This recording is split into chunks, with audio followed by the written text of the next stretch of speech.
Dear colleagues, nice to see you in our meeting today of the Subcommittee on Human Rights. We are opening a 2-day session today and tomorrow in the morning. Let me first of all give you the chance to realize the agenda again. We are now to adopt the agenda. If you do not have any wishes, alterations, no, nothing to be seen, then the agenda is adopted. Chair's announcements are as usual. I can ask you if you are connected in a hybrid mode, then please speak slowly. Otherwise, we will not be able to have a translation for you. That is what you know already. We have today translation in English, French, German, Italian, Greek, Dutch, Spanish, Portuguese, Swedish, Polish, Hungarian, and Romanian. But don't forget about the quality of your hybrid contributions. Otherwise, you will not be interpreted. I will also inform you that yesterday we concluded very successfully on a mission of TWA on our subcommittee on human rights to the Ukraine. We were the first delegation of the European Parliament, the first committee not only going to Kiev, but also to a region that suffered enormously from Russian attacks. We were able to talk to victims, we were able to talk to witnesses, and afterwards in Kiev to authorities and our partners in the Rada, parliamentarians of several committees, NGOs, and also the general prosecutor of the Ukraine. It was a very rich meeting, and we will take the chance to give you a full update, a full report very soon on the achievements. But let me also indicate, I have been to many missions of this House, that this was by far one of the most impressive ones I ever did. So we will report back to you, and we thank our excellent secretariat for having prepared that in a marvelous way under very difficult circumstances. Let me put it like that. Then we have to approve minutes. You have seen the minutes in your files. Is there anything to complain about? Is there anything to comment? Then do it until the end of our meeting. Otherwise, the minutes will be also adopted. Let me then afterwards start our session today with a very exciting point. I would like to welcome Ms. Tirana Hassan on my left-hand side, Executive Director, Human Rights Watch. Very important position for us, very important organization. You are here today together with your team, newly appointed Executive Director of one, let me say it like that, of one of the world's leading international human rights organization operating in more than 90 countries. So it's a pleasure and an honor to have you here this morning with us. We know exactly that your work is of the essence for our work in the parliaments of this world. Without NGOs, without your excellent contributions, we would fail. And we were not able to follow up to what is our dedication and what is our obligation. Let us perhaps have one more light on this committee. The Subcommittee of Human Rights has competences which are enshrined in the annex of our parliamentary constitution, and we have the obligation to oversee all external policy activities of the European institutions according to the benchmark of human rights, which is not only a flat exercise, because seeing the very foundation of the European Union and the Treaty of the European Union, we find at a very central place Article 21, which obliges the European Union to do everything which is in our capacity to defend human rights worldwide and to support the implementation of human rights worldwide. So this is a central point of the work of the European Parliament, which is done by us here. And therefore, again, we are more than happy to have you here this morning. And the floor is yours now to present your fresh ideas and your mandate within your institution. Please take the floor. Thank you so much, Chair and honourable members. I'm very grateful for you to create the space for Human Rights Watch today, and it's a real pleasure to be able to address you. Before becoming the Executive Director of Human Rights Watch, I spent decades in countries documenting and responding to crises and conflicts, from Myanmar to Bahrain to Egypt. And I've seen what type of changed, principled and rights-based policy engagement makes in the lives of people who are living through unimaginable human rights abuses. The European Parliament has been principled and a committed voice for human rights, at times speaking up when other EU institutions would not, or at least not as vocally.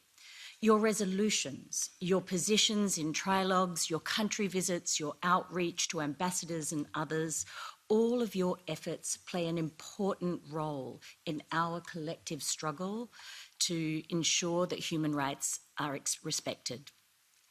Your action has had real-life impact for jailed human rights defenders and activists. It's contributed to preventing the adoption of abusive legislation and even to promote positive reforms in many countries. And your scrutiny of other EU institutions has supported the betterment of EU action and unmasked worrying wrongdoings. This subcommittee in particular has been the most proactive, giving voice to members of civil society, including many of my Human Rights Watch colleagues, human rights defenders, and representatives of oppressed and persecuted groups. And I sincerely thank you for that. The European Parliament's principled stance on many issues has helped underline the dangers of the EU's short-sighted support for repressive leaders across the Mediterranean and beyond. You know, in terms of what we have seen in short-term, we've seen short-term stability and migration management at the expense of human rights. This trade-off carries a high price: torture, jailing, extrajudicial killings of perceived opponents and critics, erosion of people's trust in the authorities, and a hope of a democratic and rights-respecting future. Repressive leaders operate without scrutiny, without checks and balances, and when they do so, there is no stability. Egypt, for example, is on the verge of collapse precisely for this reason, and I commend the principled stance that the European Parliament has repeatedly taken on Egypt, urging other EU institutions to end their uncritical support for Sisi's brutal rule. Although so far this has been in vain, we must persist. Tunisia is another case in point, and your efforts denouncing the wrong approach taken by the Commission and some member states is not only appreciated, it is the right thing to do.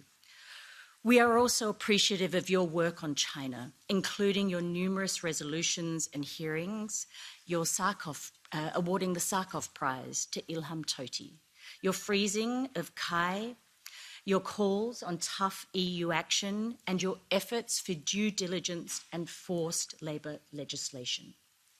The Chinese government continues to commit unspeakable abuses at home, and it persists in efforts to rewrite the international human rights order abroad. Your urgency resolution on India a few months ago was also important, as it broke the wall of EU silence on wrongdoings and abuses in India.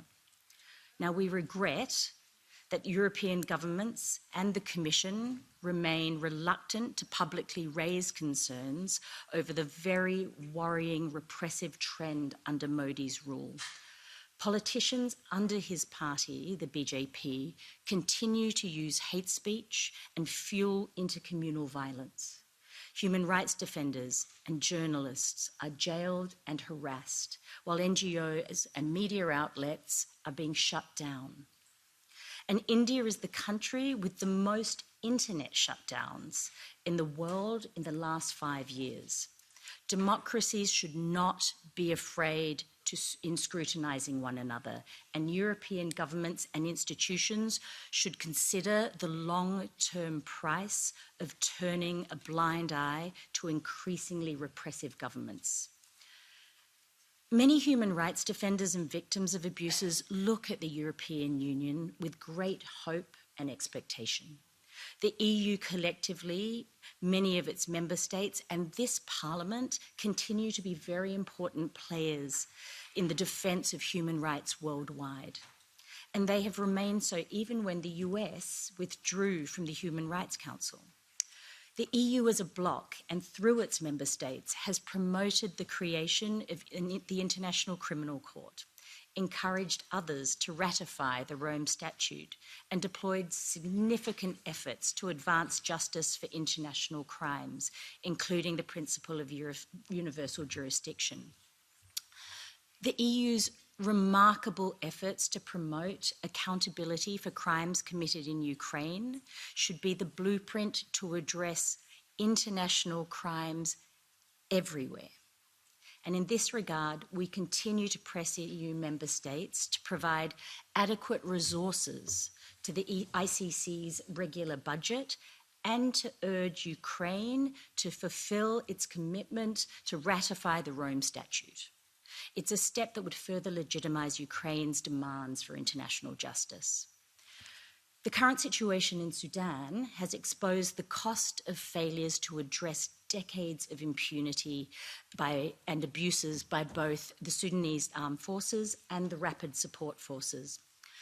Now that the UN Human Rights Council has established a full-fledged UN inquiry and the EU set up a sanctions regime on Sudan, it is urgent for the EU to roll out sanctions against both leaders, commanders and other entities of the Sudanese armed forces and the rapid support forces who have been involved in grave violations. And you need to send a clear message that human rights abusers have no place in the country's future leadership. Indeed, it's against this backdrop that I must turn to the current situation in Israel and Palestine. Hamas and Islamic Jihad's heinous crimes shocked us all. They deserve firm, unambiguous condemnation. The victims and their families deserve our strong support and solidarity. Hostages must be released, and those responsible for war crimes must be held to account. There is never any justification for targeting innocent civilians. But the very same principle is true when it comes to Israel's response to crimes by Hamas and Islamic Jihad. You cannot cut food, water, electricity that are vital for the lives of over 2 million people who have been living in a blockade for 16 years. You cannot wipe out entire families, let a health system be destroyed, raze entire districts to the ground, refer to people as animals. You can't punish an entire population by preventing desperately needed aid from reaching them. International humanitarian law is clear. Atrocities from one side do not justify atrocities from the other side. No party to any conflict is above international humanitarian law. Israeli and Palestinian lives have the same dignity, and attacks on either should spark the same level of indignation. But regrettably, this is not the message of your resolution last week, despite the best efforts of many MEPs, including many from this subcommittee. It has not been the message that this Parliament and EU leaders sent to Israeli and Palestinian authorities, armed groups and civil society, civilians, to the diaspora communities living in Europe, and to the so-called Global South. It is when crisis happens that our commitment to human rights and international humanitarian law is tested. And it is in those moments that it needs to remain firmer than ever. I hope MEPs and other EU institutions will have the chance to reflect on their positions and rectify their message and action. I'm glad to be here today and to be given the platform to say this. That is what it means to protect civic space, to voice human rights concerns. And I know you have another hearing tomorrow on the same issue, so I'm not going to further expand on the situation, but I am happy to take questions. But I just do want to speak more broadly about the price of double standards in applying the international human rights framework and the importance of promoting the universal respect for international humanitarian law. The first victims of double standards are human rights defenders, journalists, lawyers, activists who carry out their activities at great personal risk.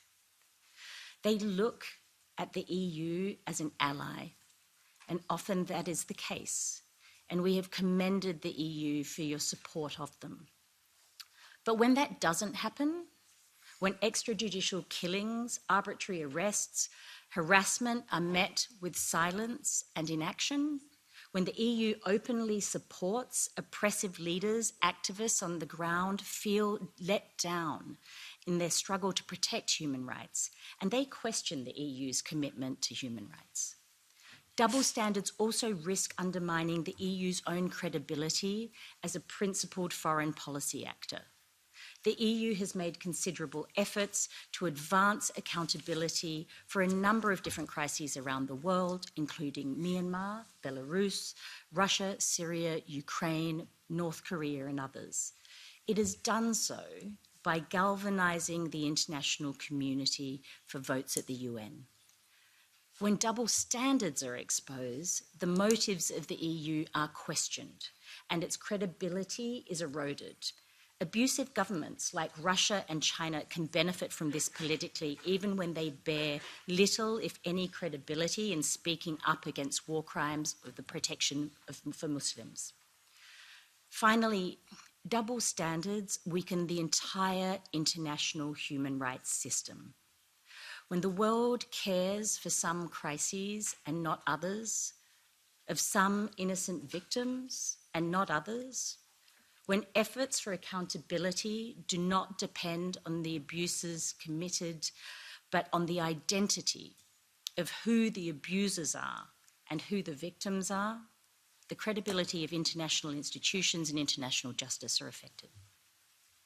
So, Chair and honourable members, impunity fuels abuses.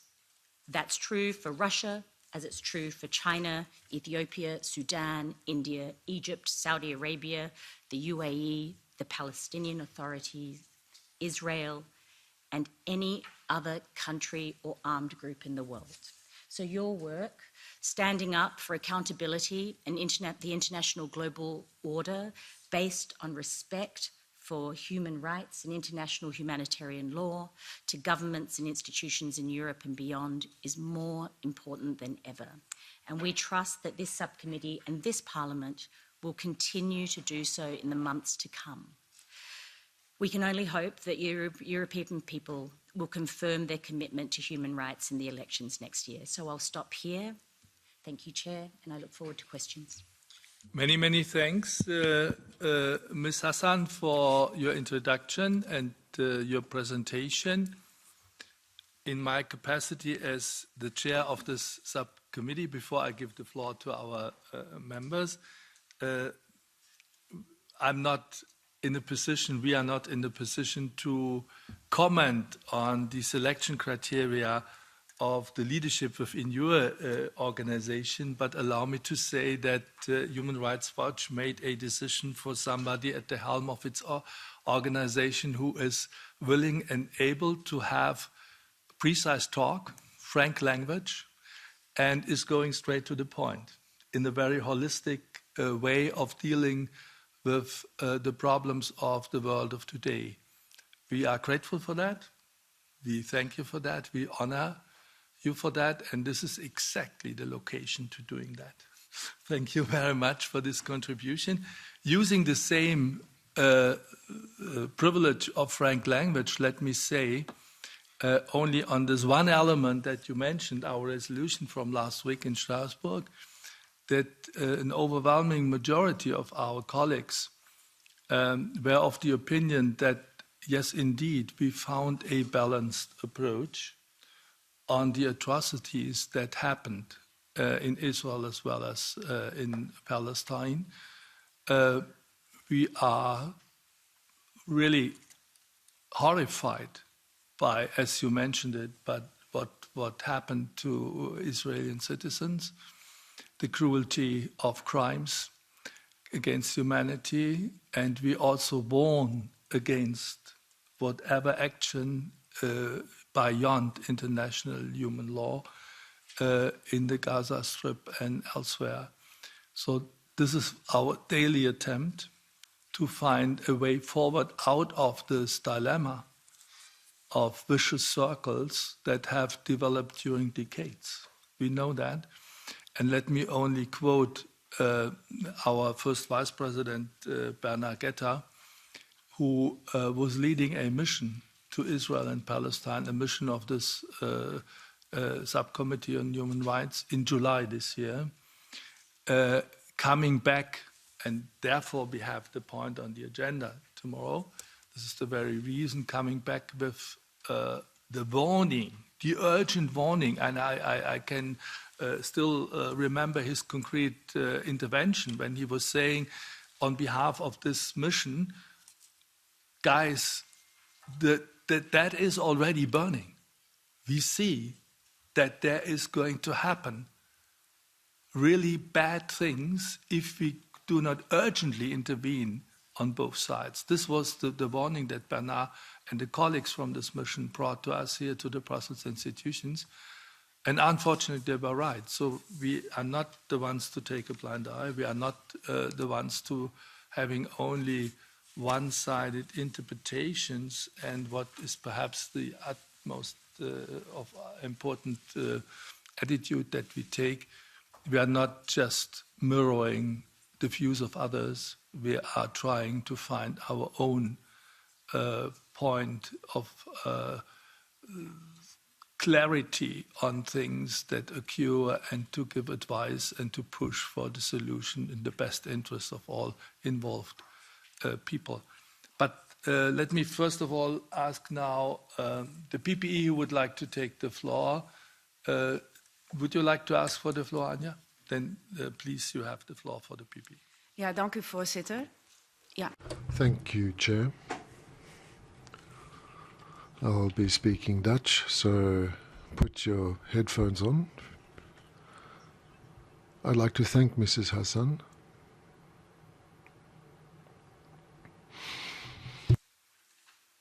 Hij doet het? Oké. I assume not everybody speaks Dutch. It's good to have interpreters. I'd like to thank Mrs. Hassan for joining us here this morning. It's very interesting to hear how you see the EU in terms of human rights and foreign policy. I'm very curious to know what your ideas are over the different countries that you've mentioned. How is the EU seen in these countries, and with regard to the issues in these countries? Is the EU taken seriously when it takes resolutions and makes statements and so forth? How do you see our image in those terms? Do you have any advice to give us? Are there points that we're missing? Should we work more with sanctions, with dialogue? Could you tell us how we could be more effective in our activities? I was also happy to hear what you said about India. We do talk about trade relationships with India. We talk a lot about that, but we don't shed enough light on human rights situations, such as in Manipur, where there are Christians who are having a really difficult time. Could you talk to us about that? I'd also like to talk about Israel and Palestine. I'd like to emphasize that the resolution that we took last week, I'm very happy with that resolution because it's had broad support in the EU, which is a difficult thing to achieve. There's a lot of talk about Hamas and the right of Israel to defend themselves. They've been attacked, and so they should be allowed to defend themselves. Now, of course, they need to bear in mind human rights and international law, but they are allowed to defend themselves, and they need to make sure that Hamas doesn't win the propaganda war, because Hamas knew that the 2 million people would be placed at risk. Because they want Israel to look like the aggressor, and that's something we need to be careful about that. But we've found a real balance in our resolution by emphasizing that Israel has a right to defend itself, but we also talk about the victims in Gaza and the necessity for humanitarian help there. So I'm happy with that balance that has been struck. What do you have to say about anti-Semitism? Because we're seeing a growth in anti-Semitism, not only in Israel, but more broadly throughout in other parts of the world. Are you doing about that? Should we do more about that in the European Parliament? We've spoken about the financing of the Palestinian Authority. And that's something that we're going to have to talk about more in the future. What do you have to say about that? The role of the Palestinian Authority, the financing of the EU, and what the EU can do to tackle anti-Semitism worldwide. Thank you very much. Thank you, Anja. And our next speaker is Nacho Sanchez-Amor for the Socialists and Democrats. Thank you, Udo. Sorry for this horrible voice, Mr. Hassan. This is a very appealing opportunity to talk about both of us in a general context, not dealing with some particular item. And this is a good moment to reflect on how, from different positions, this is the thing I would like to underline. We are not activists, we are politicians dealing with human rights. Our approach is different, mainly complementary, we are in the same war, but in different trenches and using different toolkits. It's good to have a room, let's say a crisis room, to check what is the state of the situation on both sides. I would like to talk about the environment out there, the environment around, meaning Brussels bubbles, and the environment in here, inside the house. First, outside, no need to underline the rising of authoritarianism is everywhere.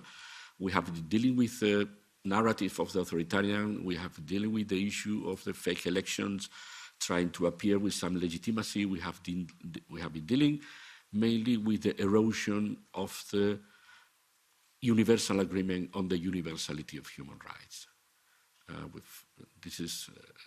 This is one of the key battles, the narrative we have to gain and to state and to remind and to reassure the people that we still think that every person, only for being a person, has a set of rights, independent of the geography, the tradition, or whatever other circumstances. And this is at stakes because there has been challenged, and this is one of the issues we would like to concentrate because we received, very well, this narrative. Okay, we want to, we create a Commission of Human Rights, but religion, our history, our tradition, there are always some alibis not to really endorse fully this idea, and this authoritarian narrative is spreading elsewhere.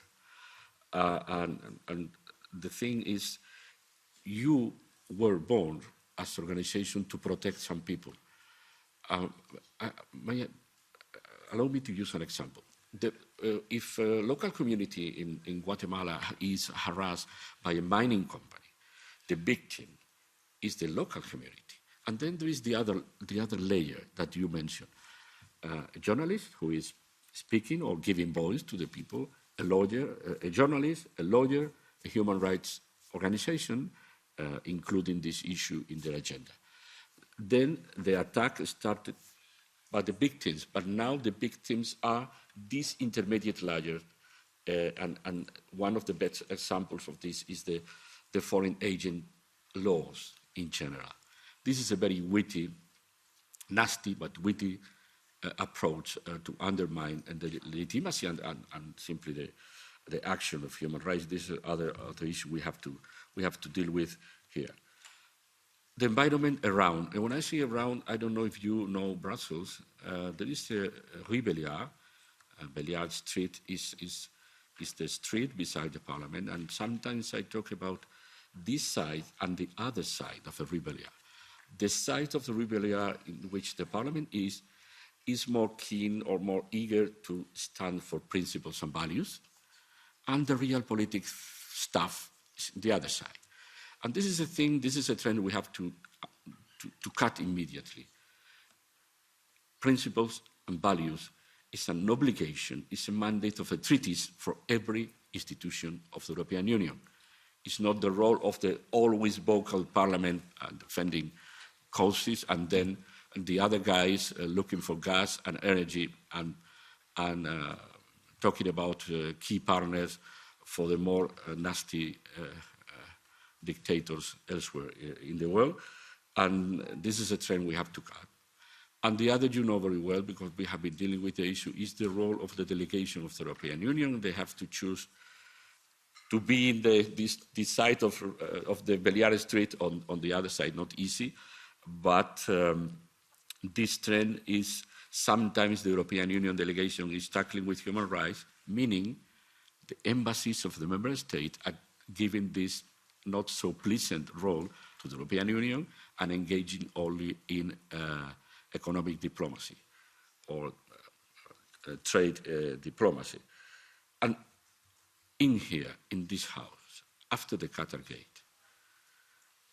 this has been the alibi to undermine the legitimacy and the presence and the role of the human rights NGOs.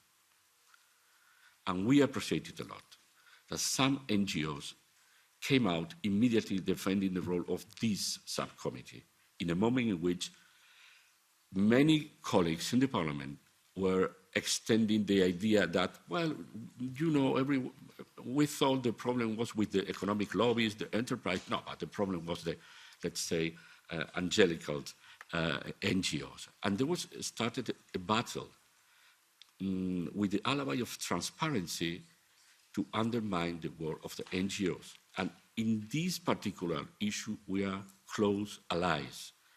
I would like to appreciate, as we did publicly, the letter you and other organizations published in the middle of the turmoil to express that the work of this committee has been relevant and you would like to continue this collaboration with us.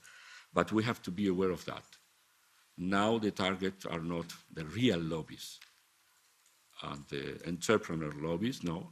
Now the target, and it's happening in many different issues in the House, is about that. Allow me I finish, Udo, only one example. We have been saying publicly and loudly, if you oblige every NGO that is going to be connected via web with this human rights subcommittee from a remote country in a local area, and you demand that this NGO has to be registered and has to comply with 17 pages of requirements, including the origin of the funding, you are risking that this NGO could be attacked with a foreign agents law. But some colleagues simply didn't dismiss completely this issue. The battle is still ongoing, and we need each other. I'm very happy that we have the opportunity to have you here and to share with you our concerns in the same way that we receive from you your concerns regularly, and we use, and it's very useful, the papers you provide to us. Thank you. Thank you very much, Nacho. We will now give the floor to two colleagues from the Renew, first Salima Yenbou and then Bernard.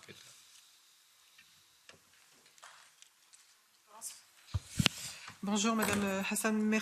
Good morning, Ms. Hassan. Thank you for your work and your commitment to help the most vulnerable in our world, whose numbers continue to grow.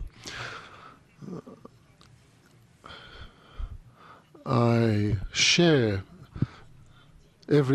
agree with everything you've said, Ms. Hassan, and most of what's been said this morning. But I'm sort of hearing a sort of a background rumour,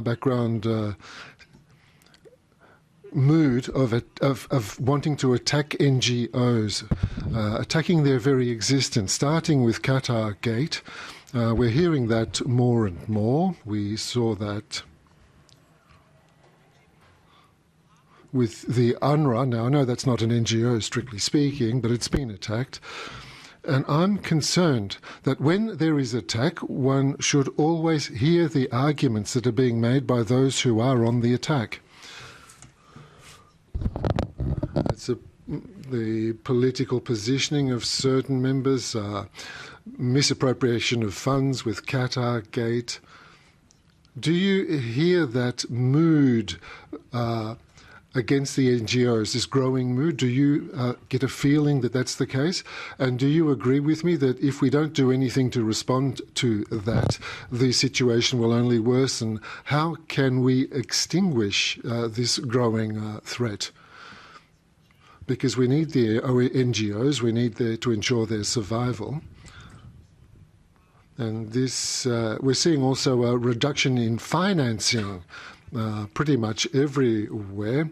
And I think these questions are important. We need to address these in order to work well together. And I really regret that there are only 4 MEPs here this morning to talk about human rights. I mean, we're the spearhead in the Parliament for this.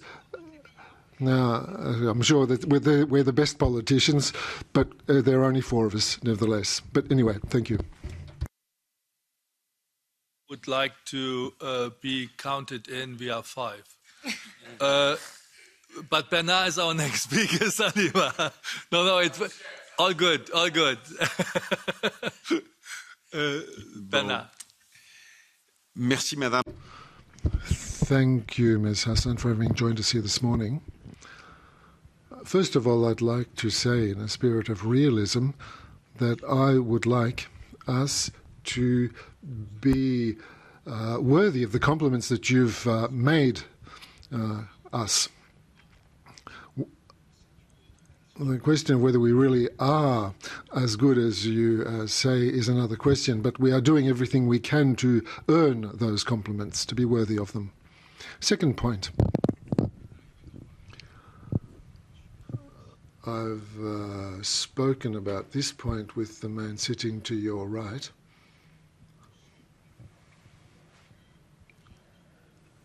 Do you get the feeling that we are entering a new period as regards the defence of human rights by the world's great democracies.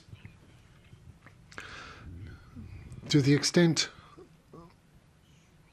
that power in the world, the power of these democracies, has been relativized by the emergence of new powers and by the weight of these new powers. Should we fear today that democracies return to the attitude they had during the Cold War with regard to extreme right dictatorships, notably in Latin America? And the attitude was, they're bastards, but at least they're our bastards. You cited Egypt in your comments.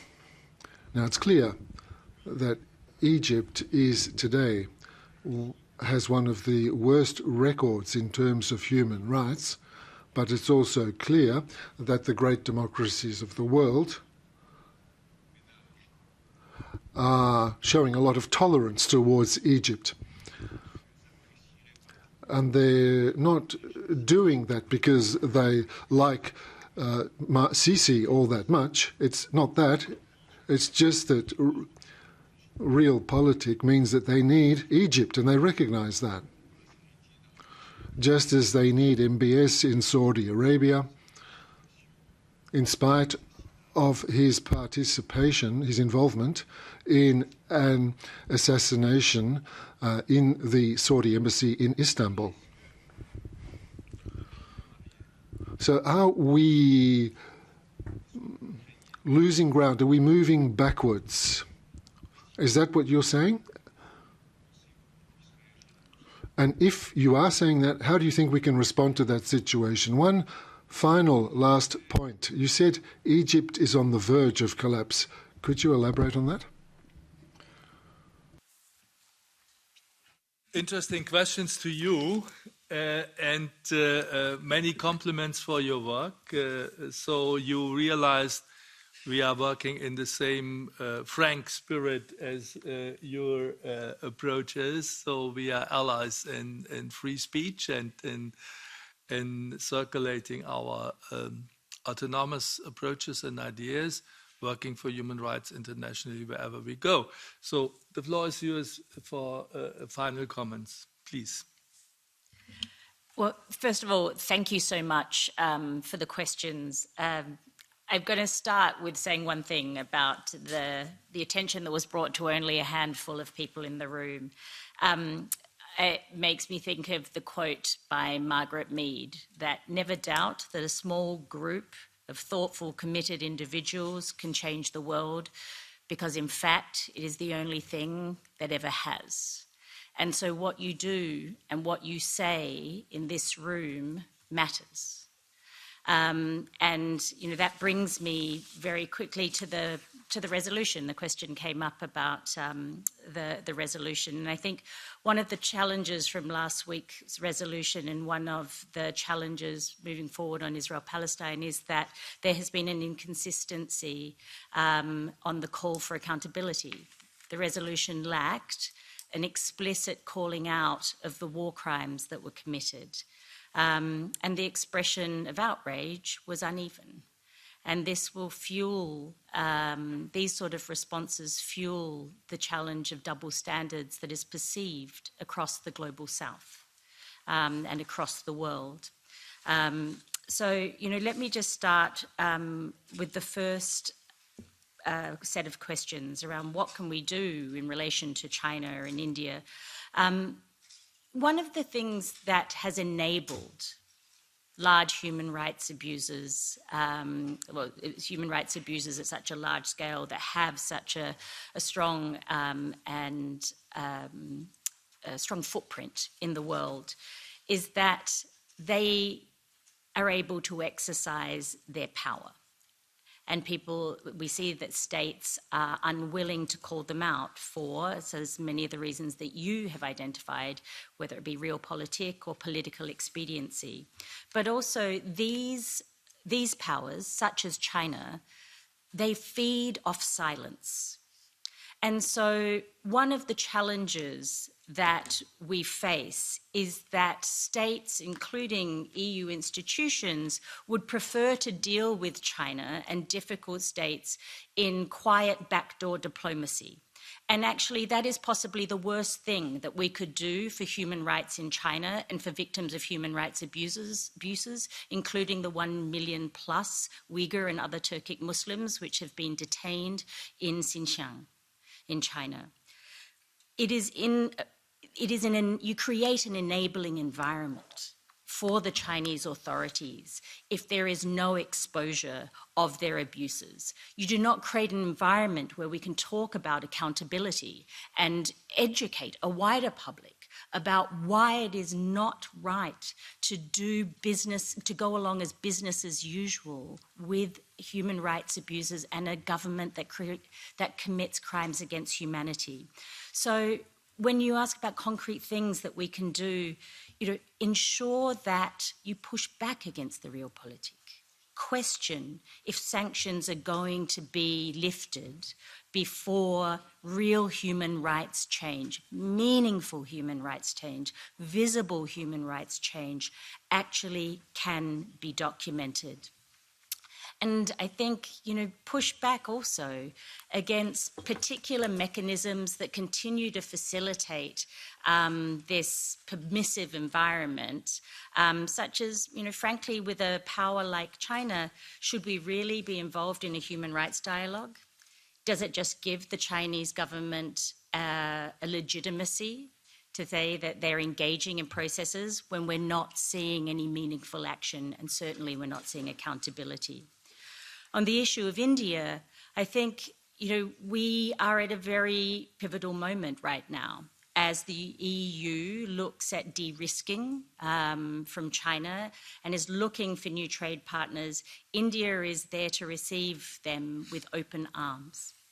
And this creates not only a danger, but it also creates an opportunity, because you are able to raise it, and this is why it is so important that the Parliament and EU institutions publicly raise concerns that even if India has titled itself the world's largest democracy, that you are raising the concerns around attacks on minorities, reduction of civic space, and attacks on media institutions.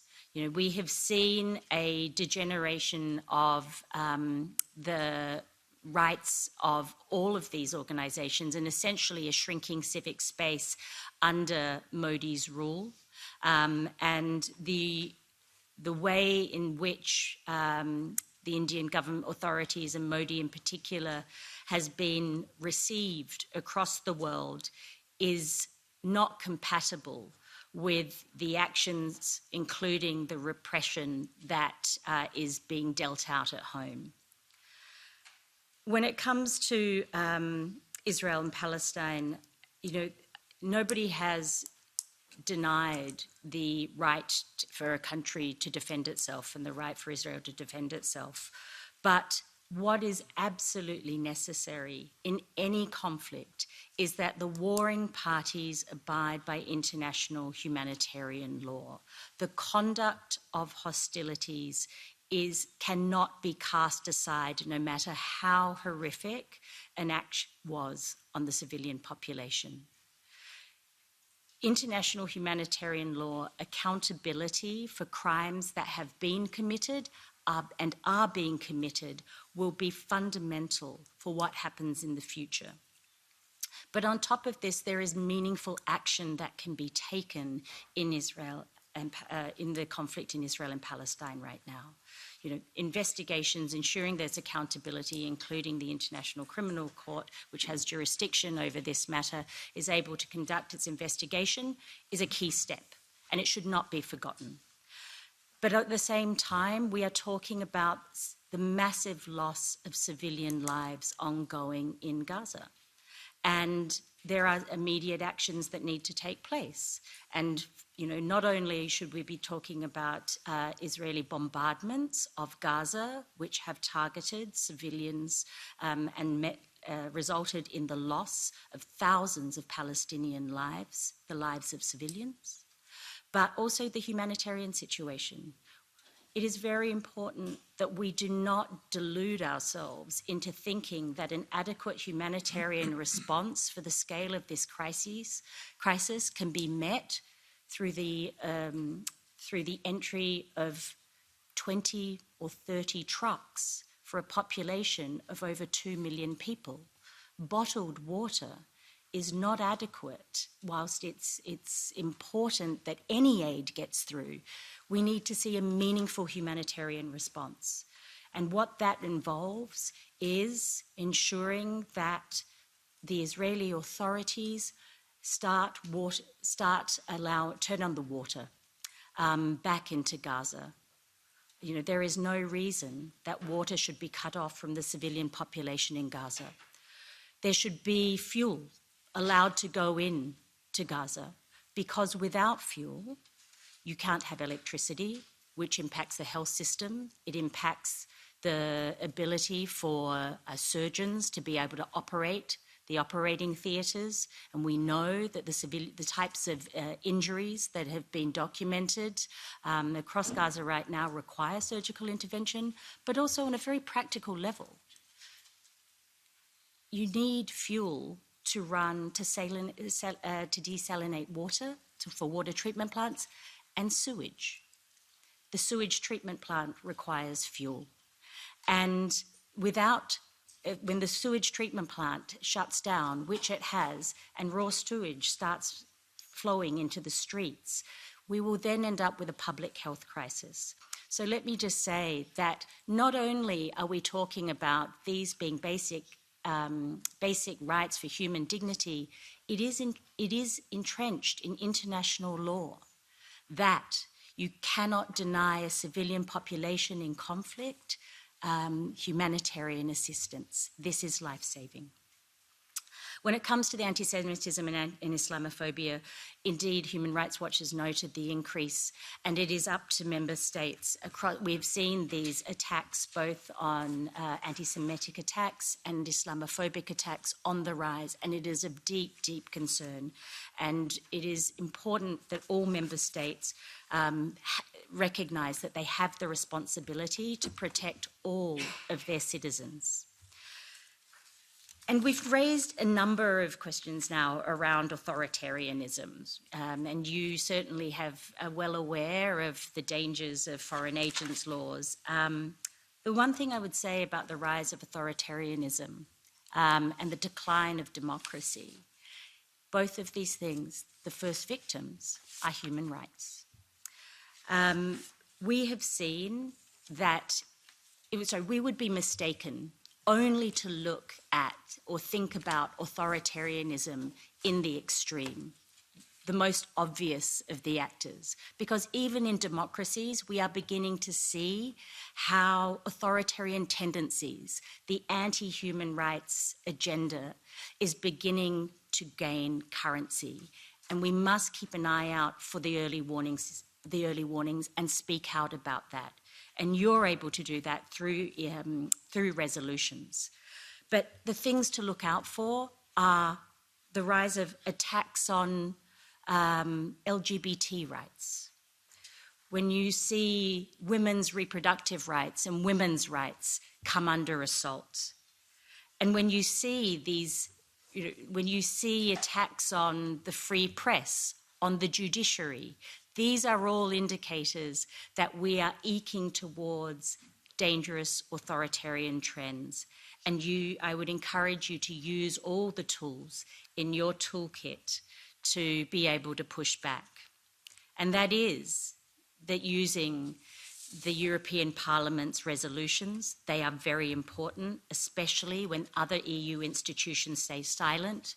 to call out and criticize when you see the other European institutions deciding to cast aside human rights principles and do business as usual with governments who are not rights respecting.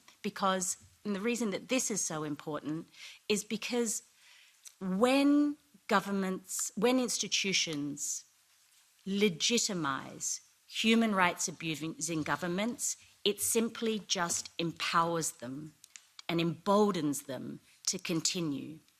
And if we look outside the European Union to a place like Sudan, it is exactly this reason that we find ourselves in a situation where we are on the cusp of more atrocity crimes once again being committed in the Darfur region.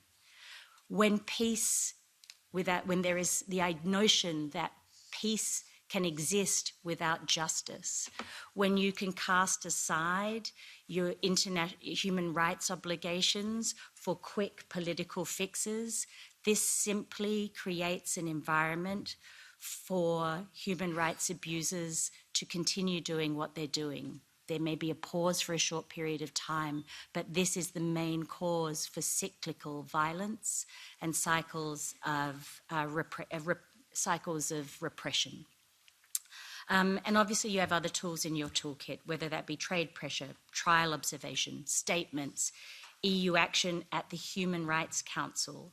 You know, if it wasn't for EU action at the Human Rights Council, we would not have an evidence-gathering mechanism on Sudan that happened just a few weeks ago.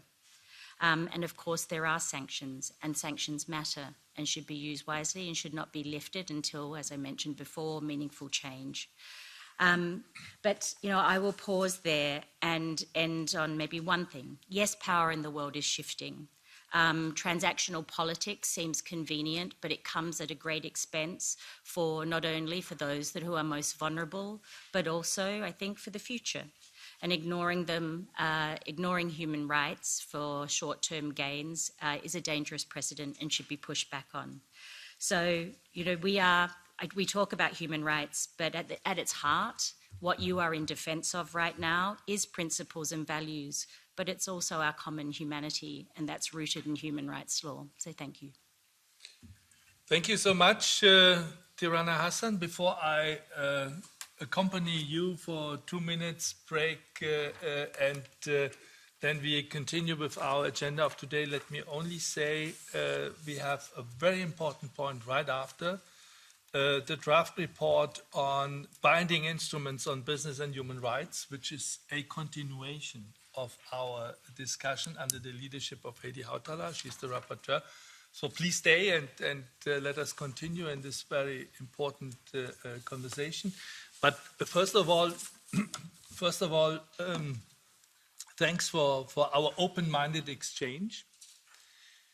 You saw that having this discussion with you this morning is not part of a kind of bureaucratic routine of our subcommittee.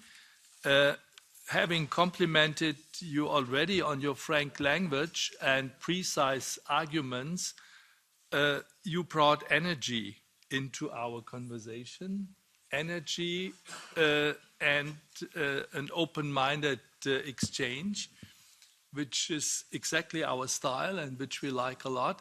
And in this same understanding of open-minded exchange, please let me underscore, when it comes to the resolution of last week in Strasbourg, that it is not the habit of the European institution, European Parliament, to say everything at the same time, which is holistically perhaps necessary, but we intervene at a certain stage of time with a certain resolution. And once you are facing these incredible crimes of Hamas against civilians, you also should not fall victim to an interpretation, to a public interpretation to make that relative. And that was guiding the handwriting of, I would like to defend it, a very balanced resolution. And I would like in this environment also to pay tribute to the very, very elaborated and excellent comments of the High Rep, Borrell, in that meeting, because I think he found the right words to show and to highlight the historical and the current dimension of the conflict and the way out that we hopefully can find together with mutual energy. Thanks for today's exchange, and I'm pretty sure we are going to continue. All the best for your work. 2 minutes break. I'm back very soon.